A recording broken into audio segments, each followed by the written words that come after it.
이거 제가 꿈교회 뒤에 앉아 있으니까요.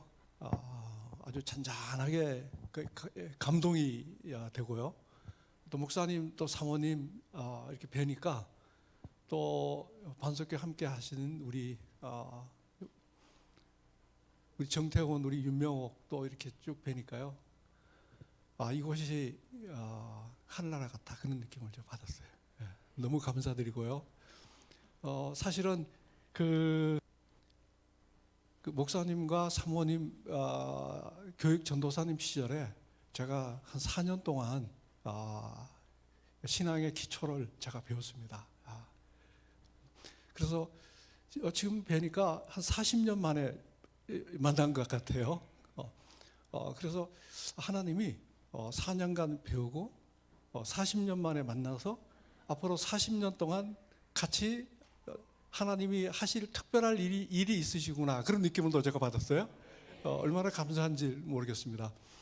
제가 그 목사님하고 사모님한테 제가 가장 중요한 청년 시기에 제가 우리 인생에 있어서 가장 중요한 것은 하나님이 우리에게 주신 소임, 사명 이것을 이루는 것이다 라는 것이 제 가슴 속에 남아 있어요.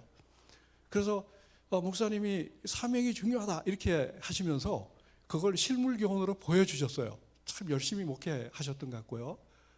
그러면서 심지어 따님 이름도 소임을 다하라 그래서 소임으로 지으신다고 그 기억이 아주 생생하게 나고요. 그래서 우리의 인생의 참된 목표는 하나님이 우리에게 주신 사명을 잘 이루는 곳에 있다 이렇게 저는 믿고요. 그렇게 지금까지 쭉 이렇게 기도하면서 생활해 왔습니다. 무엇보다도 오늘 이 꿈의 교회 이렇게 제가 올 수 있도록 초청해 주신 목사님 또 사모님 모든 성도님들 또 깊이 감사드리고요.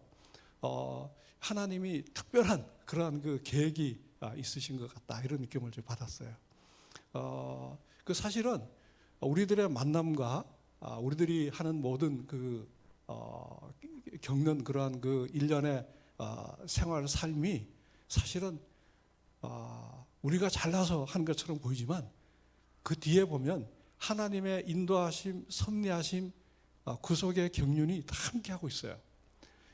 그래서 하나님께서 구속의 경륜을 따라서 예수님을 지금부터 대략 한 2000년 전에 이렇게 보내주시고 또 십자가에 달려서 우리 모든 죄를 사해 주시고 그리고 우리를 그 속에 넣어서 같이 형벌을 받으신 다음에 부활하심으로 우리를 하나님의 자녀 삼아 주신 것처럼 똑같이 사도행전 17장에 보면 하나님께서 우리 모든 사람들에게 호흡과 생명을 주시고 때에 따라서 거주와 경계를 정해서 그러니까 하나님의 섭리와 계획에 따라서 우리는 대한민국에 태어나셨고요.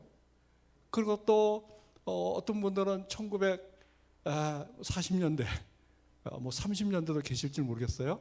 그리고 50년대, 60년대 이렇게 태어나게 하셨고, 그런 다음에 어느 시기에 걸쳐서 예수님이 우리를 복음을 듣게 하셨고, 예수님 믿게 하셨고, 그래서 우리에게 특별한 사명을 주셔서 우리가 하나님을 경외하는 그런 삶을 살 수 있도록 해주신 것 같아요.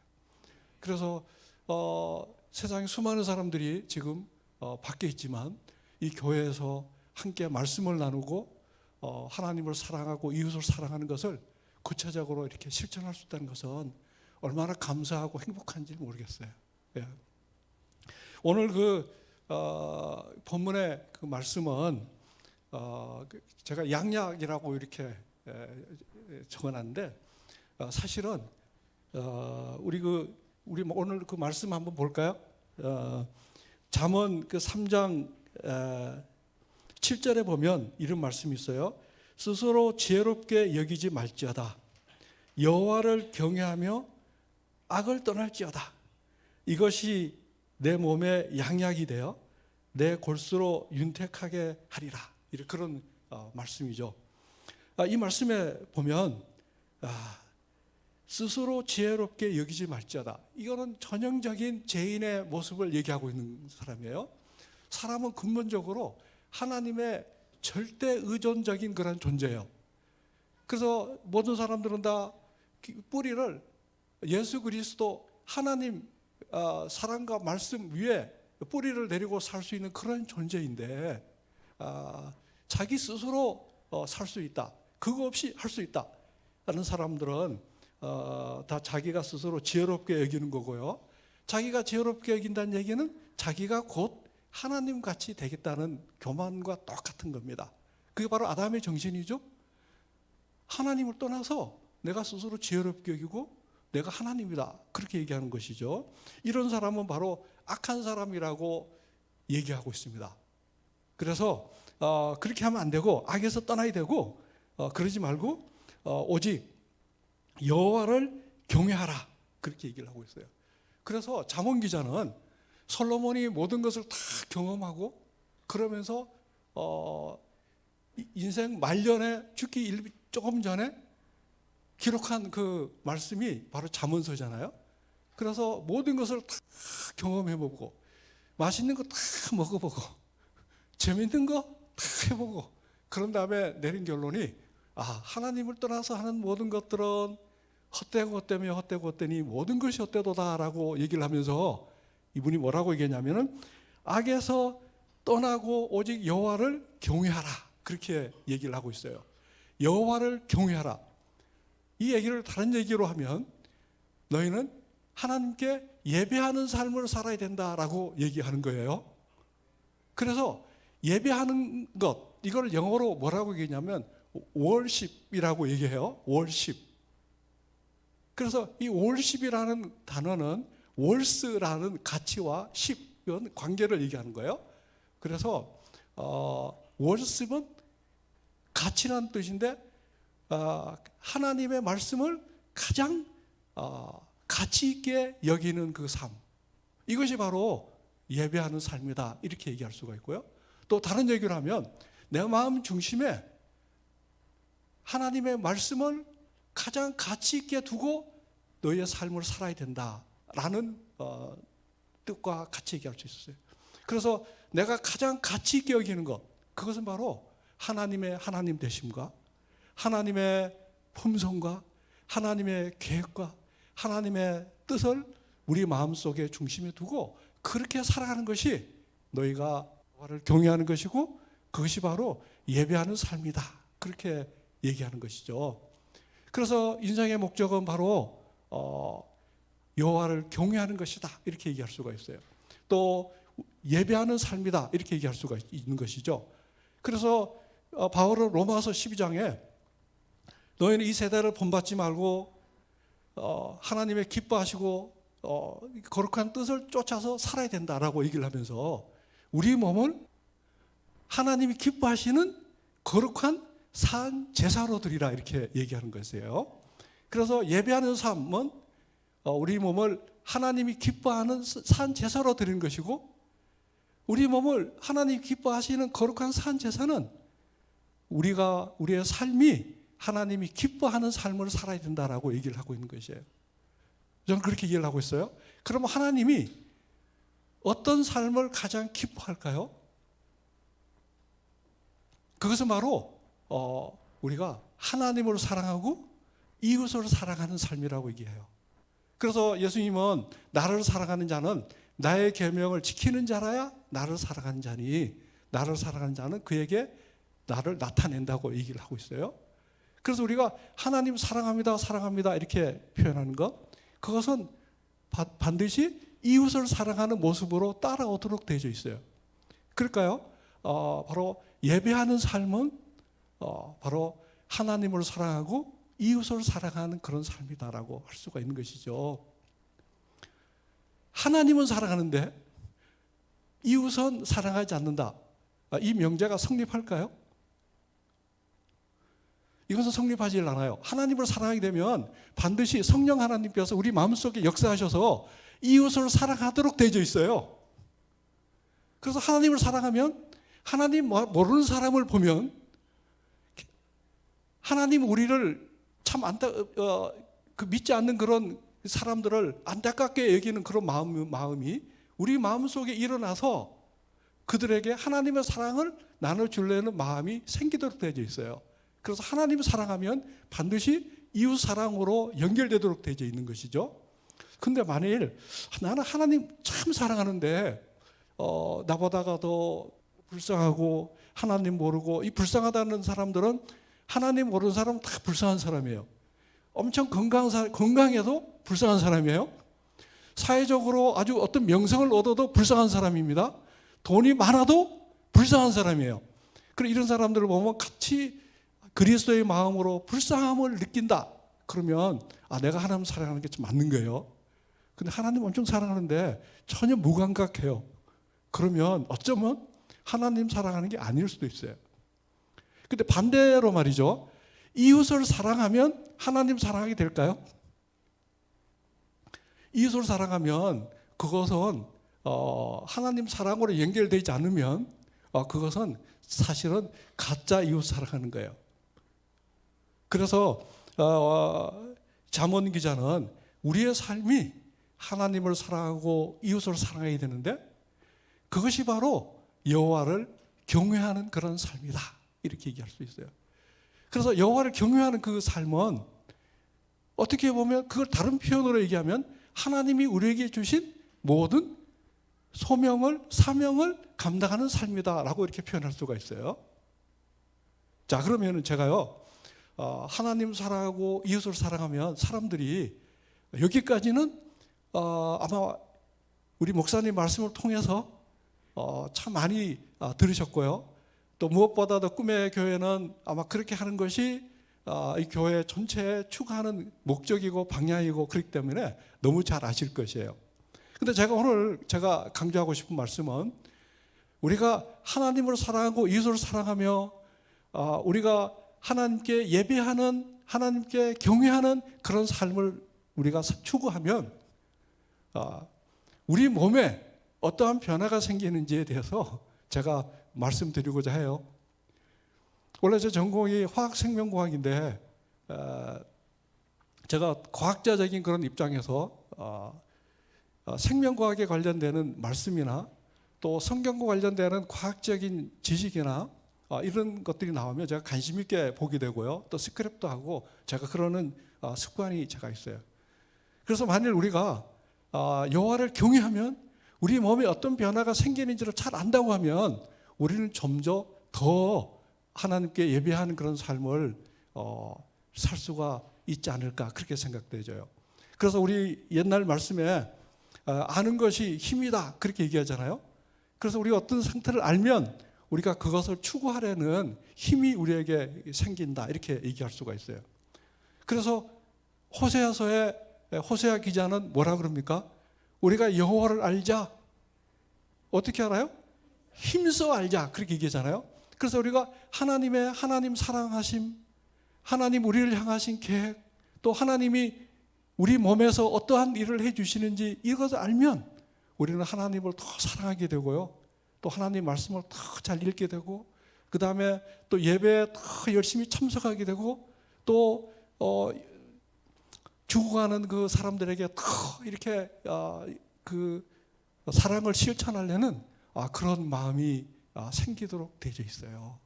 그래서 제가 오늘 우리 다음 슬라이드 한번 보여줄 수 있을까요? 다음 슬라이드, 아니 그 전 슬라이드요. 그 전 슬라이드 보면, 전 슬라이드로 넘어가 봐요. 거기 보면 여호와를 경외하는 것이 뭐라 그러냐면 이것이 내 몸에 무엇이 된다고요? 양약이 된다고 얘기를 하고 있어요. 이게 양약은 이거는 아주 좋은 약이에요. 좋은 약인데 이것은 단순하게 어떤 뭐 이런 병을 고치는 차원을 넘어서 궁극적으로 우리의 삶을 하늘나라로 인도하시는 그러한 양약이라고 할 수가 있고요. 또 작게는 우리의 이 병약한 이런 몸을 강하게 해준다, 그런 의미도 포함되지만 궁극적으로 이 약은 우리가 가지고 있는 근본적인 모든 사람이 겪어야 하는 사망이 있지 않습니까? 죽음을 극복하는 그러한 약이다, 이렇게 얘기를 할 수가 있어요. 그래서 사실은 여기서 얘기하고 있는 이 약은 죽음을 극복하는 우리를 천국으로 인도하는 그러한 약을 하나의 그림자로, 모형으로 보여주는 거예요. 자, 그런데 이 모형이 아주 중요해요. 모형을 통해서 우리가 실체를 이해할 수 있잖아요. 그림자를 통해서 본체를 이해할 수 있듯이, 그래서 궁극적으로는 이 양약이 우리가 현상에서 이 세상에 살아가면서도 건강하게 살 뿐 아니라 우리가 하늘나라로 인도해 주시는 죽음을 극복할 수 있는 그 약이 될 수가 있다고 하는 거고요. 이 양약이 돼가지고 어디를 윤택하게 하냐면 골수를 윤택하게 한대요. 골수를. 솔로몬이 지금부터 한 3,000년 전의 사람인데, 3,000년 전의 사람인데 어떻게 여호와를 경외하면 이것이 좋은 약이 되어서 이 골수를 윤택하게 한다는 사실을 알게 되었을까요? 참 신기하잖아요. 왜냐하면 성경은 모두 다 하나님의 감동으로 기록되어져 있기 때문에 하나님께서 솔로몬에게 이 엄청난 정보를 주셨어요. 그래서 과학자들이 여호와를 경외하는 사람에게 몸에 어떠한 변화가 생기는지를 조사를 해봤어요. 조사를 해보니까 놀라운 사실인데요. 다 골수가 다 윤택해져요. 그러니까 정말 여러분들이 건강한 삶을 추구하기를 원하신다고 하면 여호와를 경외하는 삶을 살으셔야 되고요. 예배하는 삶을 사셔야 돼요. 그래서 제가 나중에 말씀드리겠지만 예배에 한번 이렇게 참석하는 거가 우리 몸에 엄청난 변화를 줘요. 어떤 사람은 말이죠. 건강하게 살기 위해서 또 좋은 거 먹으러 주일 되면 어디 가는 사람도 있고요. 또 운동하기 위해서 주일 되면 뭐 여기는 그런 분들이 안 계시겠지만 골프 치러 주로 많이 가는 사람도 많이 있으시고요. 교회 예배 드리는 것을 후순위로 두는 사람이 있어요. 그래서 죄송합니다. 이게 제가 이게 깜빡해버렸네요. 제가 이 교회에 와서 너무 마음이 감동되다 보니까 제가 이 무음으로 두는 걸 깜빡 잊어버렸어요. 그래서 하나님께서 솔로몬에게 영감을 주셔서 양약이 된다고 하셨고요. 골수가 윤택하게 된다는 의미가 무엇일까? 그래서 골수에는 우리가 어떠한 뜻을 갖느냐에 따라서 골수가 영향을 받도록 되어져 있어요. 그래서 우리가 하나님으로 살아가고 이수로 살아가며 예배를 하는 삶을 살고 그러면 이게 우리 몸에 엄청난 메시지 있잖아요. 어떤 뜻을 우리가 주는 거예요. 그래서 우리 몸은 우리가 어떠한 뜻을 가지고 있냐에 따라서 반응하도록 되어져 있어요. 좋은 뜻을 가지고 있으면 아주 좋게 반응을 하고요. 좋은 뜻 가운데서 하나님 말씀을 실천하려고 하는 그 뜻이 최고의 좋은 뜻이에요. 그러면 우리 몸은 가장 좋게 반응을 해요. 나쁘게 생각하면 나쁘게 반응을 하고 왜 우리 몸이 그렇게 반응하는가라는 것을 과학자들이 살펴봤어요. 다음 슬라이드 볼까요? 그래서 과학자들이 살펴보니까 아주 엄청나게 놀라운 결과들이 참 많이 나타났어요. 그래서 그 결과가 어디에 나타났냐면 뉴스 퀴즈라는 데서 이 하나님 믿는 것과 건강은 어떠한 관계가 있는가? 이런 제목으로 해서 특집 타이틀로 이게 게재가 됐는데요. 여기 보면 이제 religion, good medicine 그렇게 돼 있죠. 그래서 이게 여기서는 종교라고 돼 있지만 사실은 예배드리는 삶이에요. 그래서 저는 시사 잡지에서 예배다 이렇게 얘기하면 좀 뭐하니까 릴리전이라고 표현한 거예요. 그래서 예배드리는 삶이 메디슨은 이게 약이란 뜻입니다. 그래서 예배드리는 것이 이것이 약이냐? 그렇게 얘기하는 거예요. 좋은 약이냐? 그러니까 굿 메디슨을 우리는 뭐라고 얘기합니까? 이게 양약이에요. 양약. 예? 좋은 약이니까 양약이라고 얘기할 수가 있는 거예요. 자, 그래서 왜 과학이 드디어 이 예배를 드리는 것이 좋은 약이라는 것을 믿기를 시작했느냐라는 것이에요. 다음 슬라이드 넘어가 봐요. 자, 그래서 왜 그러냐면 우리 몸은 말이죠. 우리 몸은 이렇게 세포로 구성이 되어 있어요. 우리 큰 사람은 세포수가 많은 거예요. 몸무게가 작은 사람은 세포수가 좀 적은 사람이고요. 이제 그런 겁니다. 그래서 이 모든 세포는 다 뭐가 들어있냐면 속에 이렇게 핵이라는 게 들어있어요. 핵이 들어있고요. 핵 속에 DNA라는 것이 들어있어요. DNA가. 다음 슬라이드 넘어가 봐요. 그래서 DNA 속에는 이게 염색체라는 것이 있는데 이 염색체가 이렇게 들어있어요. 염색체 형태예요. 실제 형태입니다. 이게 X자 비슷하게 왔어요. 이 X자 한 개는 엄마에서 오고 한 개는 아빠에서 오고 두 개가 이렇게 결합이 되어져서 X자 비슷하게 되어져서 다음 슬라이드. 그래서 요거가 전체가 몇 개가 있냐면은 요렇게 22쌍이 요렇게 되어져 있는 것이죠. 그리고 마지막에 성을 결정하는 염색체도 이렇게 있고요. 그래서 과학자들이 큰 염색체부터요 이름을 붙였어요. 1번, 그다음에 2번, 3번, 4번 쭉 이렇게 붙인 거예요. 그래서 옛날에는 이 염색체가 뭔지를 잘 몰랐어요. 그래서 이 염색체를 아주 현미경이 이제 과학기술이 발달해서 분자 레벨로 볼 수 있는 현미경이 발달해서 이걸 좀 더 자세하게 봤어요. 그러니까 다음 슬라이드 볼까요? 그래서 그 염색체의 특정한 부위가 만일 망가지면 거기에 해당되는 질병이 생기더라라는 것을 알게 됐어요. 그래서 모든 질병은 염색체가 망가지거나 특정한 염색체의 부분을 유전자라고 얘기하는데 그 유전자 부분이 작동을 하지 않거나 망가지면 거기에 해당되는 각종 질병이 생긴다 이렇게 얘기를 할 수가 있어요. 다음 슬라이드. 그래서요 보세요.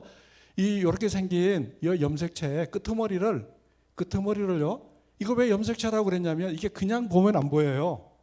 이것을 염색을 해야 보여요. 염색을 해야. 그 염색해야 보인다는 얘기는 얘가 실타래처럼 돼 있다는 얘기예요. 실은 염색이 되잖아요. 그래서 끄트머리를 이렇게 풀으면 이게 마치 뇌고치가 이렇게 풀려가지고 명주실이 풀리듯이 여기 풀려요.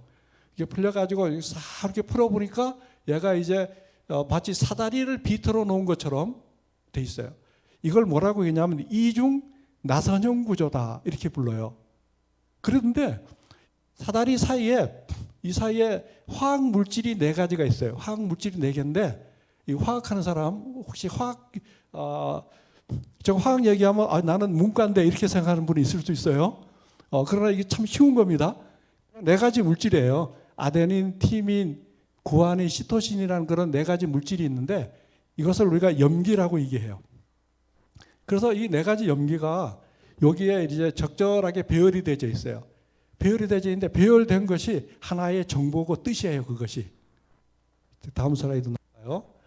그래서 이것이 적절하게 배열돼 가지고 우리가 이제 알파벳이 T라는 글자가 있고 여기에 T하고 H하고 D가 3개가 적절하게 배열되면은 더라는 어떤 단어가 만들어지듯이 이 아데닌 이 4가지 물질이 어떠한 순서로 적절하게 배열되면 특별한 뜻을 갖도록 되어 있어요.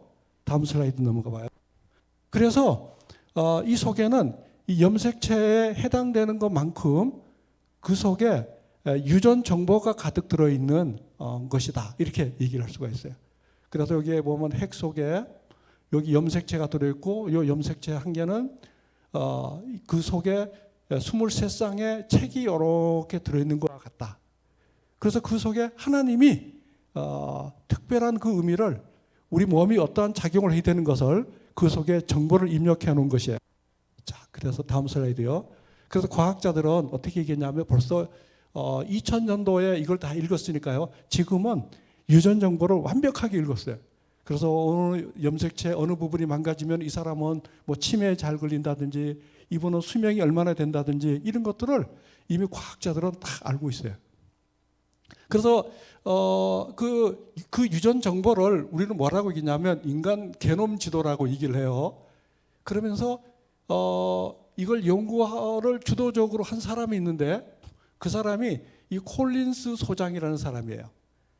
그 사람이 뭐라고 얘기했냐면요.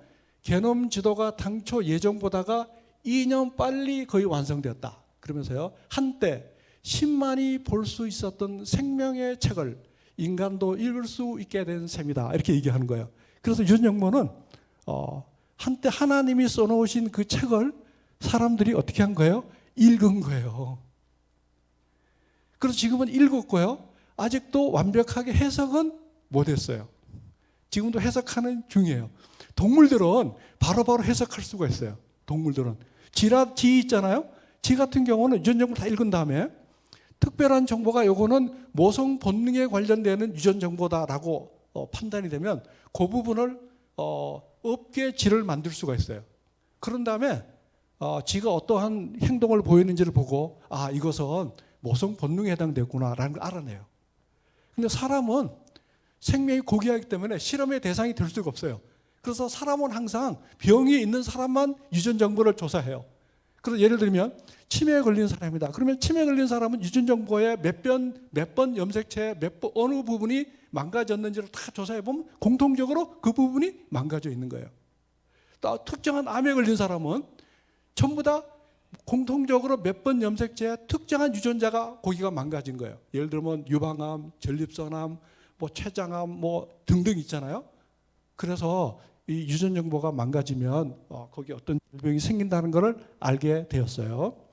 자, 그래서 다음 슬라이드 넘어가 볼까요?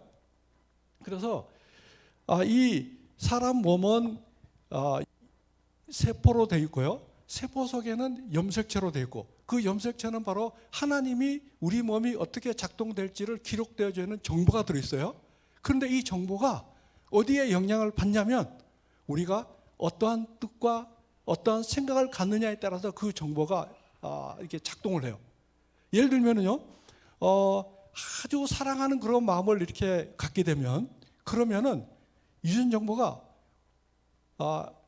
우리 몸에 유용한 그러한 호르몬을 생산하는 그러한 유전 정보가 작동해요. 예를 들면 엔돌핀이라든지, 그죠? 그 다음에 멜라토닌이라든지 이러한 생리 활성 물질이 잘 생기도록 이렇게 만들어지는 거예요. 그렇지만 반대로 우리가 어떤 사람을 공격해야 되겠다라는 그러한 뜻을 갖게 되면 우리 근육을 움직이는 그러한 유전자가 작동해요. 그러면 아드레날린이라는 그런 호르몬이 만들어져요. 그게 만들어지면 근육에 힘이 들어가요. 근육에. 그래서 사람들이 잘못된 정보가 나쁜 정보가 들어오면 누구를 미워하거나 누구를 싫어하거나 시기하거나 용서하지 못하거나 그런 정보가 들어오잖아요. 그러면 본능적으로 우리 몸이 염색체가 그걸 알아요. 그래가지고 이 스트레스 호르몬을 만드는 거예요. 그래서 아드레날린은 스트레스 호르몬이다라고 얘기를 해요. 그러면 근육에 힘이 들어가요. 이렇게요. 근육에 힘이 딱 들어가면 갑자기 그 근육 속에 소프트하게 잘 지나가는 혈관을 꽉 누르는 거예요. 혈관을 딱 누르면 혈액순환이 잘 안 될 수 있겠죠. 그러면 압이 올라가요. 그러다가 어느 압이 되면 갑자기 피가 세게 빨리 올라갈 수가 있어요. 그러면 약한 부분이 터질 수도 있는 거예요. 그래서 이 유전 정보는 우리가 어떤 뜻을 갖느냐에 따라 깊게 영향을 받는 거예요. 자, 그런데 우리가 하나님을 사랑하고 이웃을 사랑하는 그러한 우리가 뜻을 가지고 있고 그러한 삶이 습관화되어 있는 사람들 있잖아요. 그런 사람들은 잠언 말씀이 그것이 바로 양약이 된다라고 얘기를 했잖아요. 자, 그래. 그래서 그런 사람들을 보면 어떤 일이 벌어지냐면요. 여기 잠깐 보시면 이게 뼈예요. 뼈예요. 뼈를 이렇게 잘라가지고 요걸 다시 요 수박처럼 된 빨간 부분 있죠? 거기를 다시 이렇게 확대를 해와요. 이렇게 확대를 하면 거기서 무슨 세포가 만들어지냐면 뼈 속에서 이게 골수예요. 그래서 골수가 윤택하게 되는 것을 보시는 거예요. 그래서 여기서 어떤 세포가 하나 이렇게 만들어져요. 그 세포를 우리는 뭐라 그러냐면은 스템셀이다 그렇게 불러요. 줄기세포다 이렇게 불러요. 그래서 이 줄기세포는 우리 몸에 필요한 세포로 변화가 돼요. 우리 몸에 필요한 세포로. 그래서 특히 어떤 트랙으로 변화가 되냐면 우리 몸을 유지 보수하는 그러한 쪽으로도 변화가 될 수가 있고요. 세포가. 그리고 예를 들면 어떤 사람이 몸에 피가 난다. 그러면 요 스템셀이 바로 나와가지고 무슨 세포로 탁 만들어지냐면은 이 땜빵 세포로 바뀌어져요. 그래서 피 나온 데를 다 이렇게 딱지를 지게 가지고 피가 못 나오도록 막는 그런 역할을 해요. 이것은 우리는 잘 모르는 사이에 하나님이 그렇게 되도록 탁 입력을 해놨어요.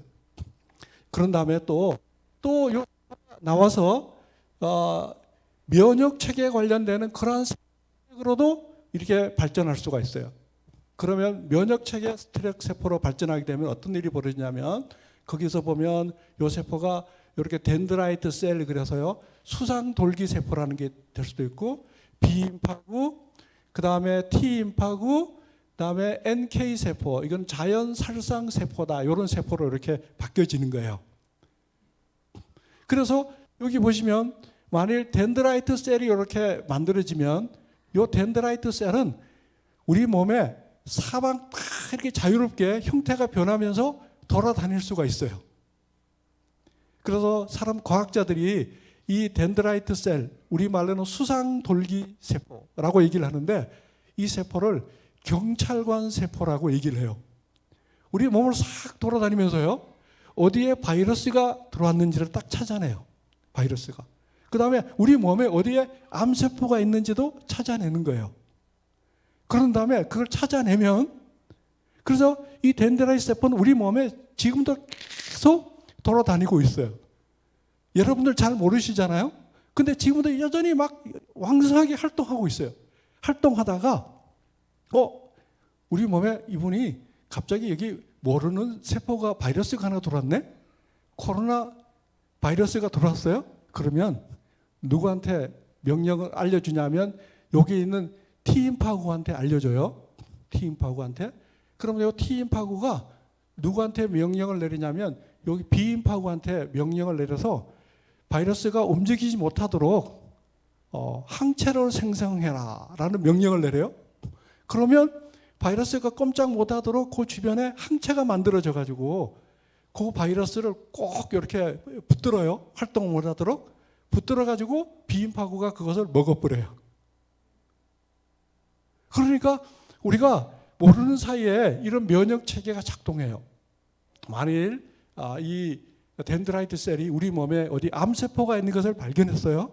그러면 T임파구에게 또 명령을 해요. 그럼 T임파구가 자기 스스로 암세포를 찾아가요. 암세포를 찾아가서 암세포를 죽이는 그 물질을 생성해서 암세포에다 뿌려버려요. 그러면 암세포가 그냥 괴멸하기도 하고요. 또는 여기 보면은 자연살상세포라는 게 있어요. 내추럴 킬러, NK세포라는 거 있는데 이 세포를 암세포에게 보내요. 그러면 이 자연살상세포가 암세포에게 가서 암세포를 구멍을 뚫어버려요. 그래서 암세포를 괴멸시켜요. 그래서 이런 작용이 우리 몸에 아주 왕성하게 일어나도록 되어 있어요. 그래서 이런 작용이 언제 왕성하게 일어나냐면 우리가 예배 드릴 때 일어난다니까요. 그 다음에 우리가 이웃을 사랑하고 하나님을 사랑하는 것을 실천할 때 이런 작용이 아주 왕성하게 일어나요. 왜냐하면 그 사람은 하나님 이 세상에서 더 어떤 사람이에요? 더 필요한 사람이에요. 그래서 사명을 이룰 때 우리 몸에 이런 변화들이 강력하게 일어나요. 그래서 이것이 양약이 된다라고 하는 것이에요. 그래서 저는 우리 꿈에 있는 모든 성도님들은 주일에 그 무엇보다도 예배의 1순위로 두는 게 참 중요해요. 내가 몸을 좀 더 건강하게 하기 위해서 오늘은 운동을 좀 하러 등산을 가야 되겠다.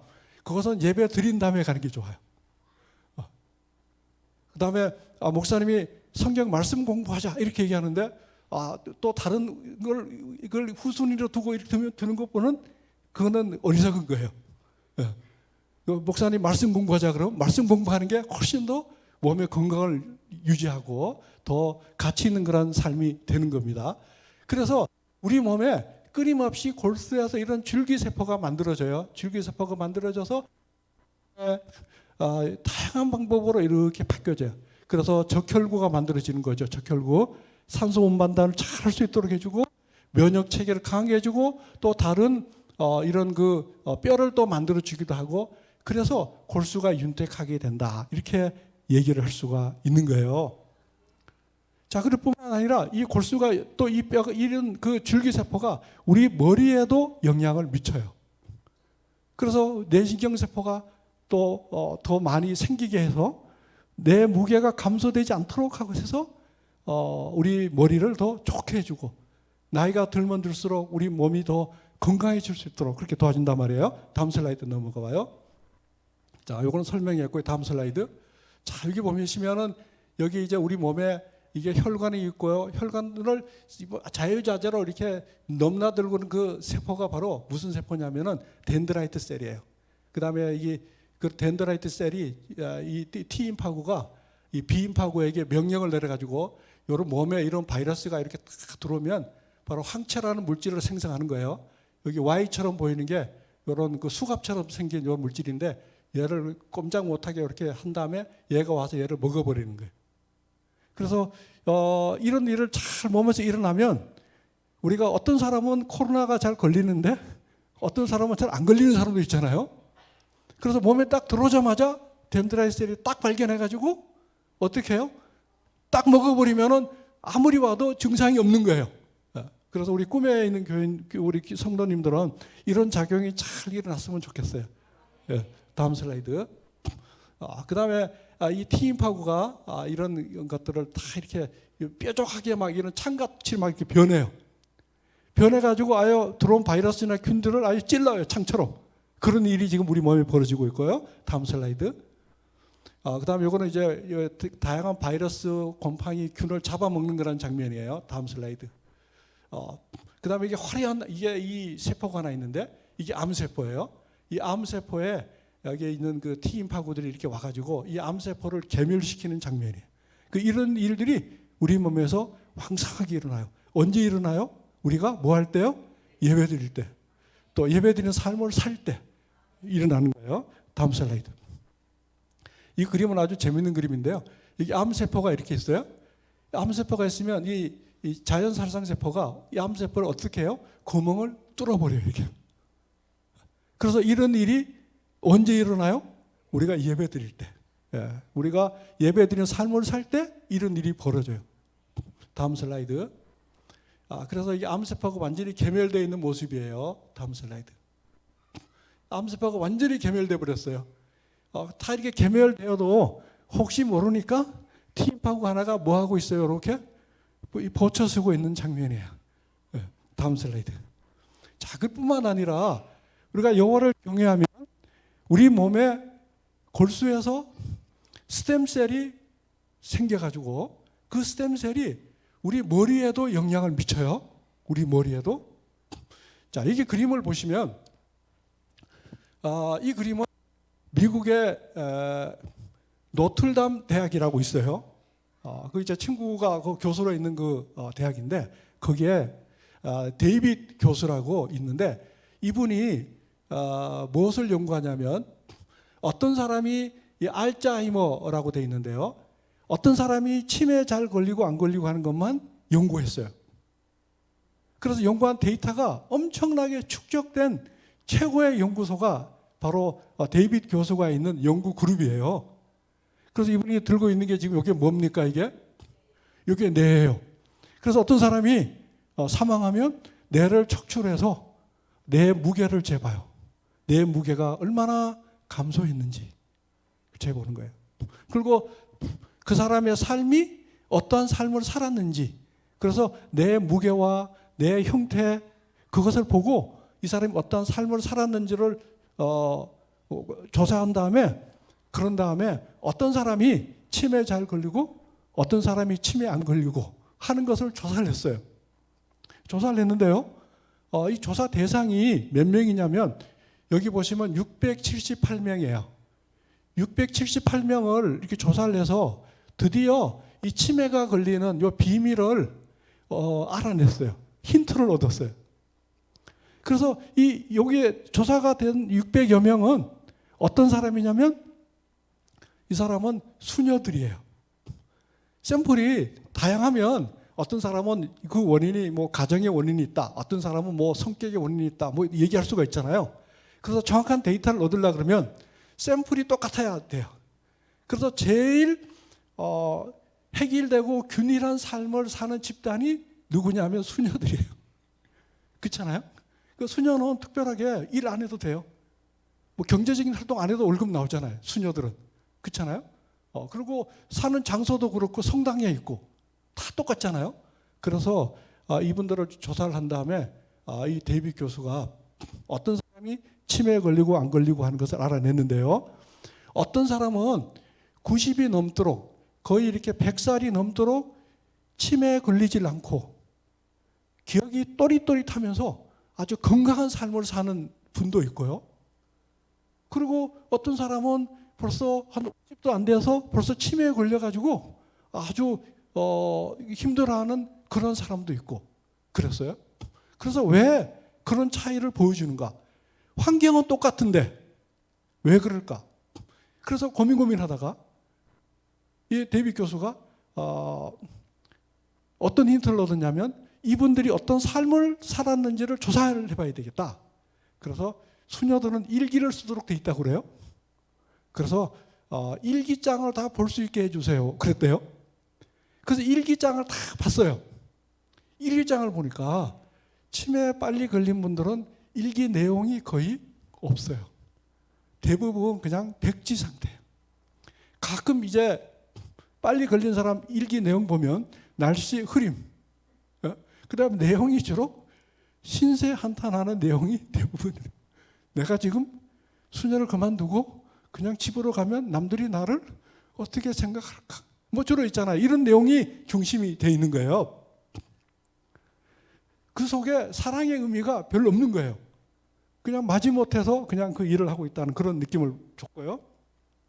그 다음에 거의 100세 넘게 살면서 아주 또릿또릿한 영신을 가진 그런 분들은 일기 내용이 꽉 차 있어요. 그 내용 속에 사랑을 실천하는 내용으로 가득 차 있어요.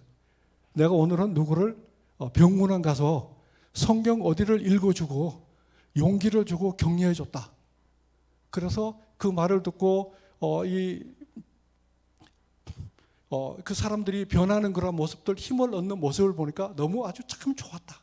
내일은 또 누구누구를 만나서 무슨 얘기를 해줘야지. 그러면서 자기가 할 일들을 구체적으로 기록하면서 그 속에 어떤 의미와 하나님의 사랑을 실천하는 그런 소명과 사명으로 가득 차 있는 그러한 일기장을 가진 수녀들은 대부분 치매에 걸리지 않고요. 내 무게를 조사해 보니까 내 무게가 거의 감소하지 않았어요. 그렇더라. 그렇게 얘기를 했어요. 그래서 이 교수님이 논문을 발표했어요.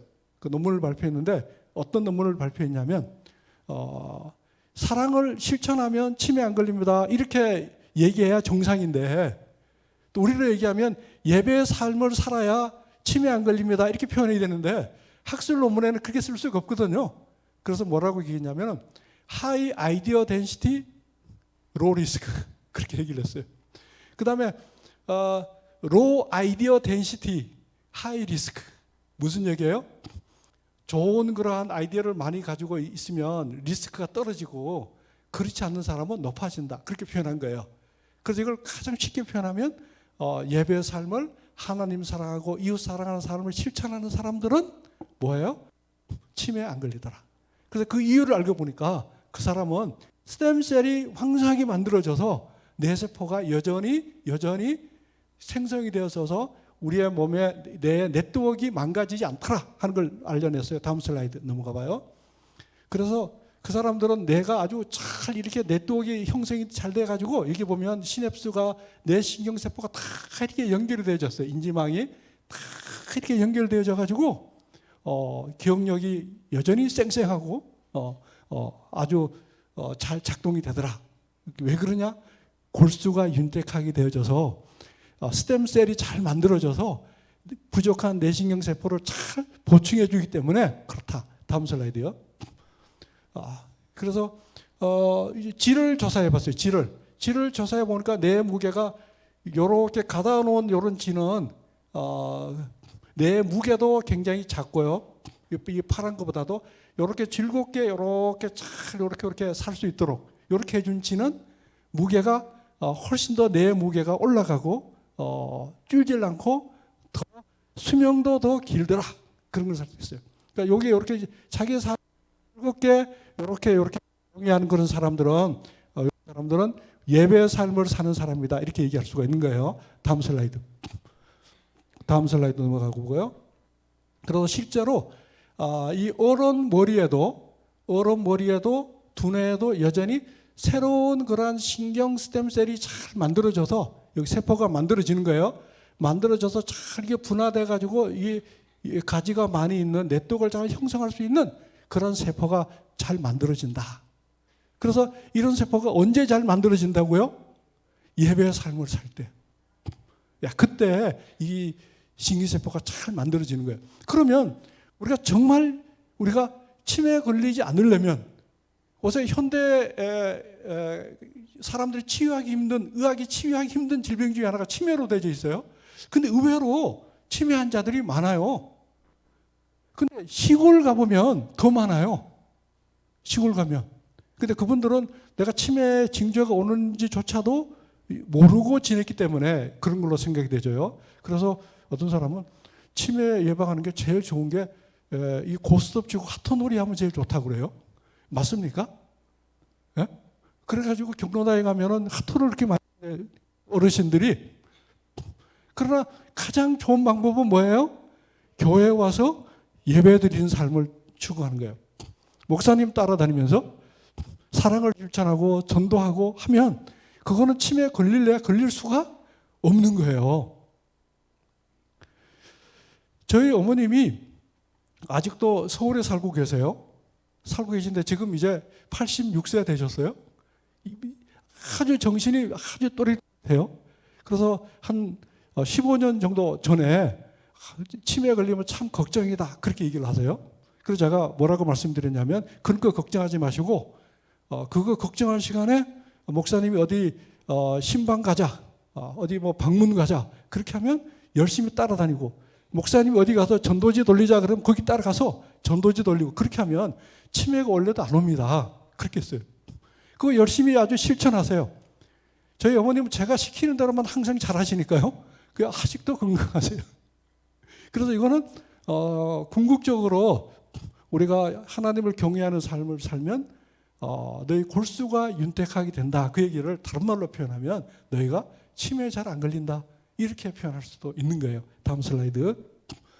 자, 우리가 그런 예배의 삶을 살게 되면 하나님께서는 우리 몸에 변화를 주셔서 골수를 윤택하게 해주셔서 양약을 만들어 주셔서 우리 몸을 튼튼하게 해주신다. 이렇게 얘기할 수 있잖아요. 그런데 우리의 삶이 이웃을 사랑하고 하나님을 사랑하는 그것을 좀 더 쉽게 표현하면 생명을 사랑하는 거예요. 죽어가는 그 생명, 하나님 말씀으로 살려야 되겠다라는 것이죠. 그러니까 어떻게 보면은 하나님 우리에게 주신 사명을 실천하는 것이에요. 우리가 그런 삶을 추구하게 되면 하나님 우리 몸의 변화를 주는데요. 여기 보시면 여기 이제 이 개구리가 한 마리 있어요. 개구리가. 이 개구리는 아프리카에서 일어난 일인데요.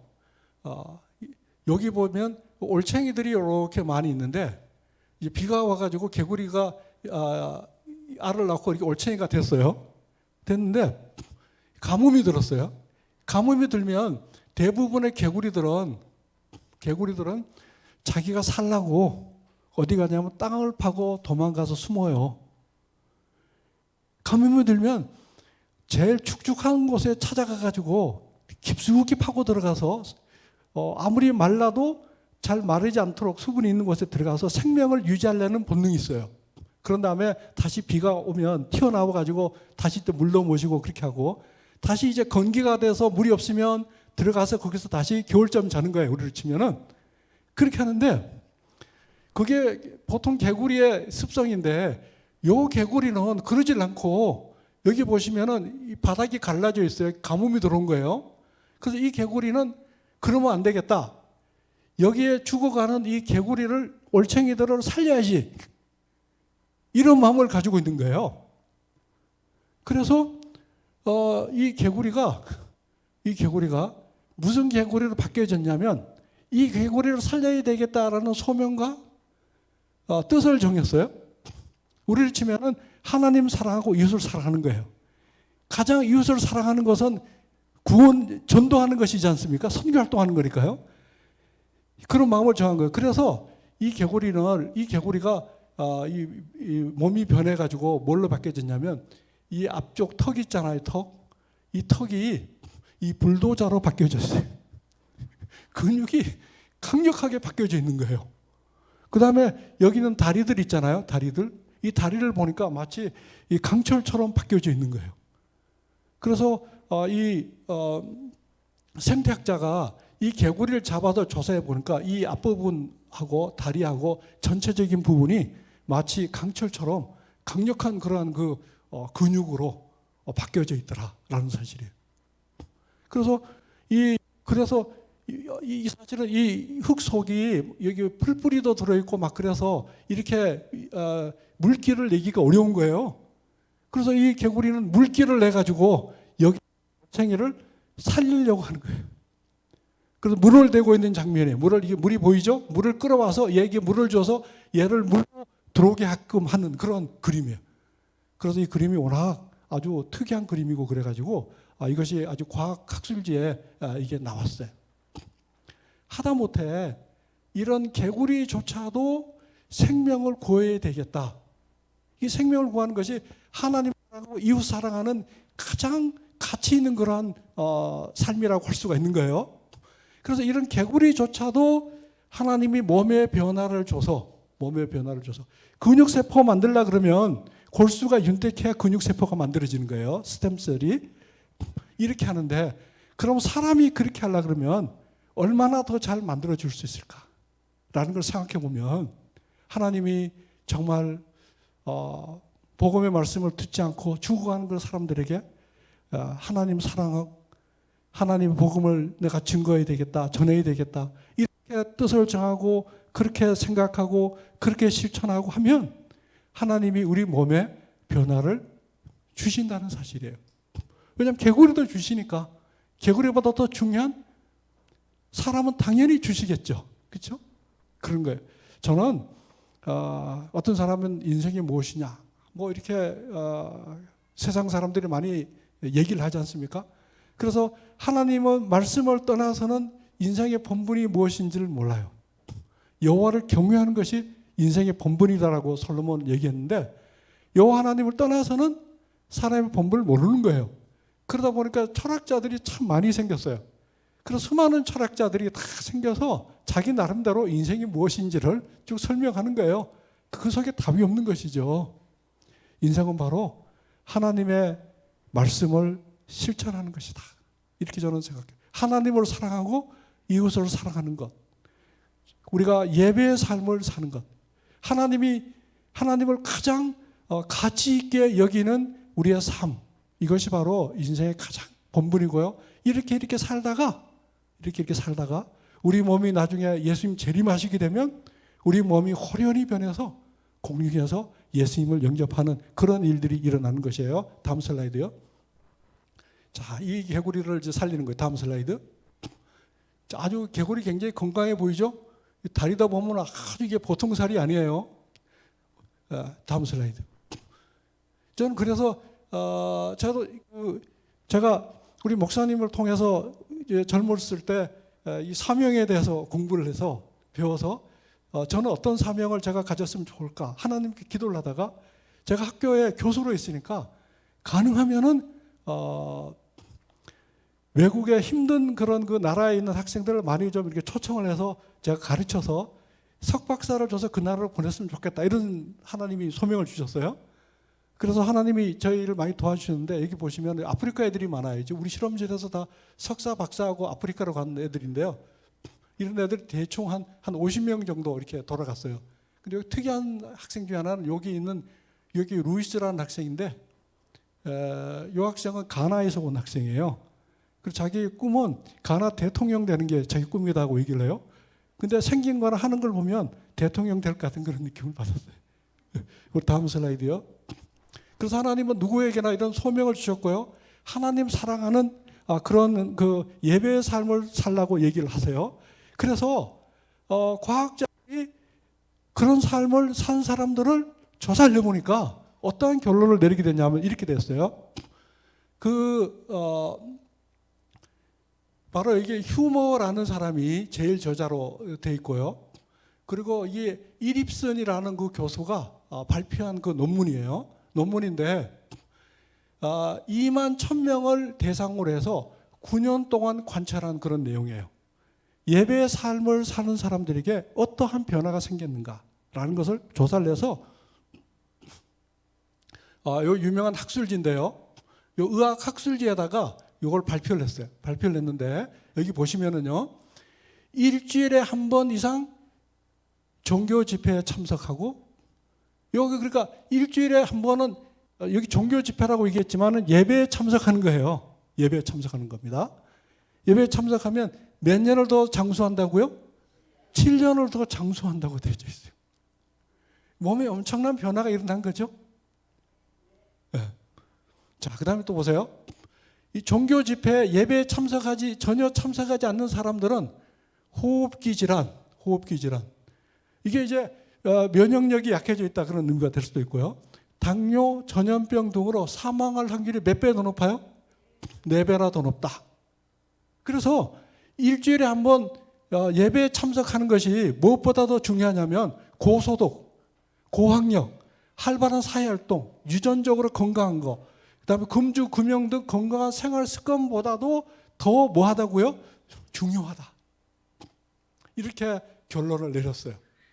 그러니까 우리가 일주일에 한 번 예배에 참석하는 것이 우리 몸에 엄청난 영향을 미친다는 것을 우리가 알 수가 있는 것이죠. 자, 다음 슬라이드 넘어가 봐요. 자, 다음 슬라이드. 슬라이드 끝인가요? 자, 그래서 자, 봅시다. 다 같이 읽어봅시다. 시작. 일의 결국을 다 들었으니 하나님을 경외하고 그 명령을 지킬 자다. 이것이 사람의 본분이다. 사람의 본분 정확하게 얘기하고 있죠. 우리가 하나님을 어떻게 하라고요? 경외하고 하나님 말씀에 순종하는 삶. 이걸 다른 얘기로 하면 예배하는 삶. 그리고 이런 예배하는 삶은 우리 몸의 면역체계에 또 스템셀에 온갖 영향을 미친다. 이렇게 얘기를 할 수가 있어요. 다음 슬라이드. 그래서 성경은 다시 이렇게 얘기합니다. 베드로전서 말씀 다 같이 읽어봅시다. 시작. 오직 너희는 택하신 족속이요 왕같은 제사장들이요 거룩한 나라요 그의 소유된 백성이니 이는 너희를 어두운 데서 불러내어 그의 기이한 빛에 들어가게 하신 자의 아름다운 덕을 뭐하게 한다고요? 선전하게 한다. 이것이 바로 사명이죠. 이런 삶을 추구하게 되면 우리 몸에 변화가 일어난다고 얘기하는 겁니다. 이런 것들이 우리 몸에 양약이 돼서 골수를 윤택하게 한다. 참으로 골수가 윤택하게 되길 원하시면 우리는 복음을 다른 사람들에게 뭐 한다고요? 전하는 거예요. 하나님 되심, 하나님의 사랑, 그죠? 하나님의 계획, 하나님의 뜻, 이것을 우리가 전하는 것이다. 다음 슬라이드 넘어가 봐요. 자, 우리가 다음 슬라이드 다 같이 읽겠습니다. 시작. 그러므로 형제들아 내가 하나님의 모든 자비하심으로 너희를 권하노니 너희 몸을 하나님이 기뻐하시는 거룩한 산 제사로 드리라. 이것이 바로 너희 드릴 영적 예배다. 이렇게 돼요. 우리는 꿈의 교회 모든 성도님들이 이 삶을 지금까지 추구해 오셨지만 우리가 더욱더 집중해서 우리가 추구했으면 좋겠다 이렇게 생각합니다. 다음 슬라이드.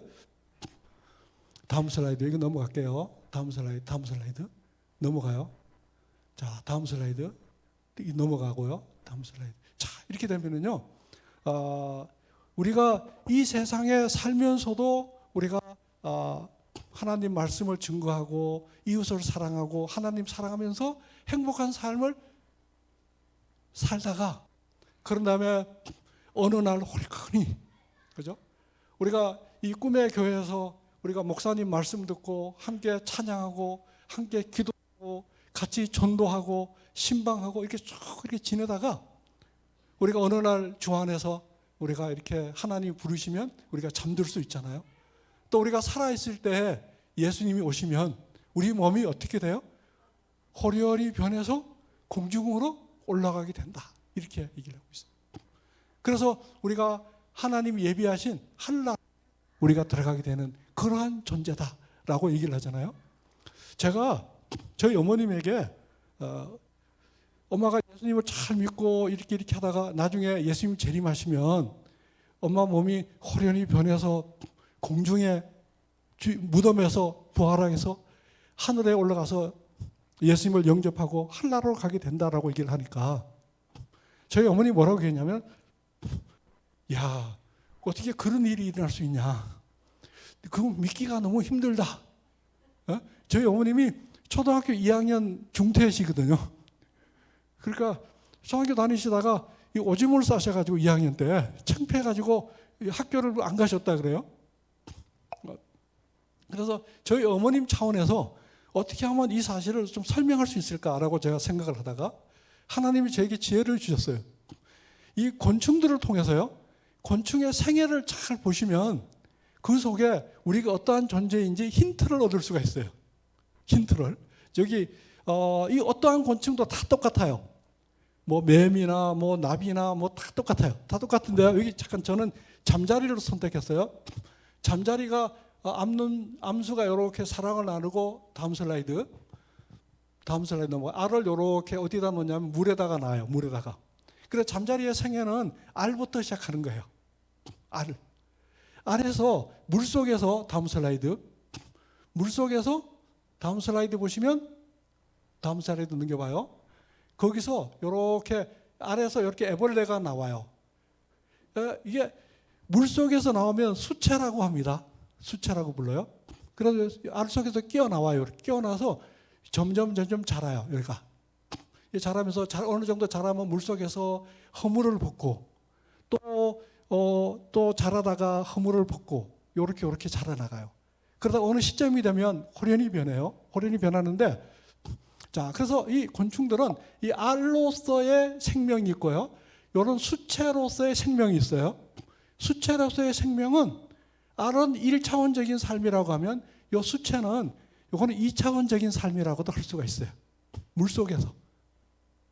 근데 이 수채로서 살아가면 얘는 자기가 아직 하늘을 날아보지 못해서 자기가 하늘을 나를 수 있는 푸른 창공을 나르는 존재라는 것을 경험해보지 못했기 때문에 몰라요. 얘는 물속에서 삶이 이 자기의 전체적인 삶으로 생각해요. 다음 슬라이드요. 그래서요, 다음 슬라이드 넘겨보세요. 자, 그 다음에 다음 슬라이드. 그리고 계속 자라면서 허물을 벗고 자라고 허물을 벗고 자라는 거. 다음 슬라이드. 자, 그 다음에 다음 슬라이드. 물속에서 이렇게 자라면서 여기 지렁이 같은 거 잡아먹어요. 지렁이를. 이 지렁이 잡아먹으면서 옆에 있는 수채와 싸움도 열심히 해요. 싸움도. 아주 생존하기 위해서 아주 이 생존 본능에 따라 가지고 이런 걸 잡아먹고요. 뭐 그런 거예요. 만일 이런 물 속에서 자라면서 끊임없이 어떤 이런 수채는 요거 먹이를 발견하면 옆에 있는 수채에게 나눠주질 않고 숨겨요. 네, 숨기는다 이게. 그러기도 하고 그런 거예요. 그런데 만일 있잖아요. 이런 물속에서 자라는 이 잠자리 애벌레들이 아직 날아보지 않았기 때문에 자기가 하늘 나르는 존재인 것을 모르는 거예요. 근데 만일 어떠한 잠자리가, 야, 우리는 물속에서 이렇게 살다가 저 지렁이만 이렇게 잡아먹다가 그러다가 우리 인생이 끝나는 그런 존재야. 그것이 아니고 우리의 원래의 아이덴티티는 우리는 물속에서 사는 존재가 아니라 우리는 푸른 창공을 아주 활활 멋지게 날아보는 그런 존재야 라고 얘기한다고 하면 그런 경험을 안 해봤기 때문에 모르겠죠.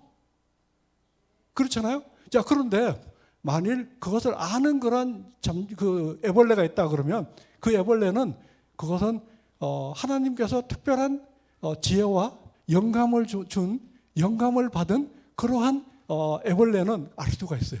믿음으로 아는 것이죠. 가령 이제 그 애벌레 중에서 목사님 애벌레가 있다고 가능해봐요.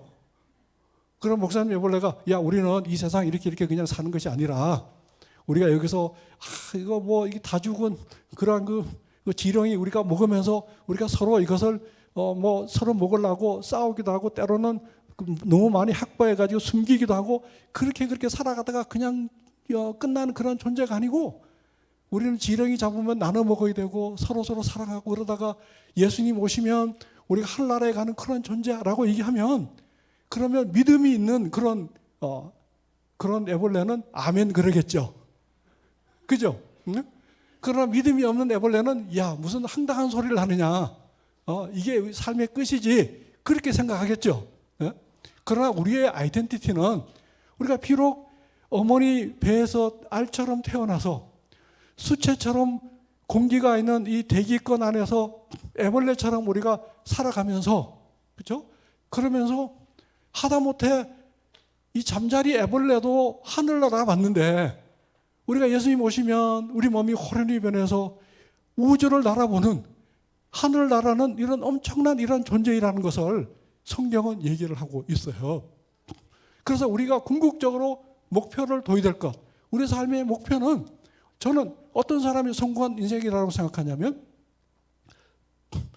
우리가 이 세상에 태어나서 예수님을 믿고 그런 다음에 주 안에서 우리가 잠든 사람들은 그 존재는 저는 누구나 다 저는 성공한 그런 존재라고 생각해요.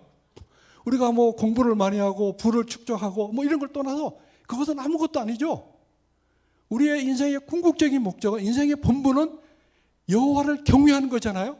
예배하는 삶이잖아요. 우리가 이 삶을 살면 내가 비록 지금 현재 아프든지 내가 비록 거지같이 살았든지 이거 모든 걸 떠나서 우리는 궁극적으로 하늘나라에 갈 수 있는 사람은, 그 사람은 하나님 보실 때 저는 성공한 그런 사람이라고 저는 생각해요. 자, 우리 다음 슬라이드 넘어가 봐요. 자, 그래서 이 잠자리가 어느 때가 되잖아요. 때가 되면 드디어 이제 어느 밤에 드디어 이제 이런 나무 줄기를 탁 타고 이렇게 올라와요. 타고 올라와요. 우리가 목사님 따라다니면서 사랑을 실천하고 복음 전하고 말씀 듣고 기도하고 찬양하고 이렇게 지내다가 어느 시기가 되면 예수님 오실 때 우리 몸이 호련히 변한 것 같은 것이에요. 다음 슬라이드 넘어가 봐요. 자, 그래서 여기 보시면 이렇게 올라가서 등이 터지고, 그래서 등을 터지고 여기 허물을 탁 벗으면서 이렇게 나와가지고 이렇게 아주 자연스럽게 이렇게 나와요. 이렇게 나온 다음에 다음 슬라이드. 자, 또 드디어 완전한 이런 잠자리가 됐어요.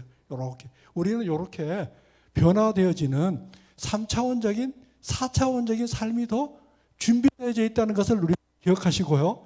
우리는 그 삶에 우리의 삶을 초점을 맞춰야 되는 것이에요. 우리가 더 성경하고 그러면 하나님 말씀 더 잘 알게 되고, 그럼 하나님 더 사랑하게 되고 더 예배의 삶을 살 수가 있지 않습니까? 그렇잖아요. 거기에 우리의 삶의 가장 중심을 둬야 돼요. 그것이 가장 가치 있는 것이다 라고 강력하게 우리 가슴판 속에 새기는 것이 중요해요. 그래서 예배는 워십이라고 얘기를 해요. 자, 다음 슬라이드요. 그래서 하늘을 이렇게 멋지게 확 날아가는 거예요. 다음 슬라이드요. 자, 그래서 우리가 나중에 주 안에 잠들었을 때, 혹은 우리가 살아있을 때 무덤에서 우리 몸이 싹 부활하는 거예요. 부활해서 공중에서 예수님을 우리가 영접하는 그런 존재라는 것이에요. 그럼 우리 몸이 호련히 변하겠죠. 어떤 몸으로 변할까요? 우리 몸이 썩지 않은 몸, 맞습니다. 그것은 하나님이 고린도전서 15장에 알려주셨죠. 더 이상 썩지 않는 몸으로 바뀌어지는 거예요.